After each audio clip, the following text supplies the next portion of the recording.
Welcome. Today we're tackling a common frustration: Gmail not showing files on your PC after the latest update. Don't worry, we'll walk through simple steps to get you back on track.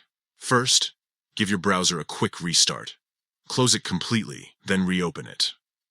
This can often resolve minor glitches. Next, let's verify your internet connection. Head to the notifications area on your PC and click the network icon. Ensure you're connected to your usual network and that everything is working properly. If there are issues, troubleshoot your network connection. If your internet is fine, refresh the Gmail webpage.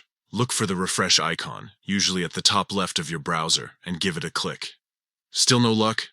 It might be an issue on the sender's end. Ask them to resend the file. There could have been a hiccup during the initial sending process. A simple restart of your device can also work wonders. Click the Windows icon, then the power icon, and select Shutdown. Wait about 30 seconds before turning your computer back on. If the problem persists, it's time to clear your browser's cache and cookies. Click the three dots at the top right of your browser to access the settings menu. From there, find the option to delete browsing data. In the new tab that opens, ensure all options are checked and set the time range to all time. Then, click Delete Data. Keep in mind that while deleting your cookies may resolve the problem, it also removes any saved settings for sites you visited.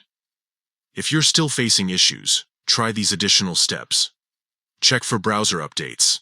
Ensure you're using the latest version of your browser, as outdated versions can cause compatibility issues. Device updates. Check for any available updates for your device's operating system. Disable VPN or proxy. If you're using a VPN or proxy, try disabling them temporarily. These can sometimes interfere with your internet connectivity. Contact Gmail support. If all else fails, reach out to Gmail support for further assistance. They can offer specific troubleshooting steps tailored to your situation. Hopefully, one of these steps will resolve the issue. Thanks for watching.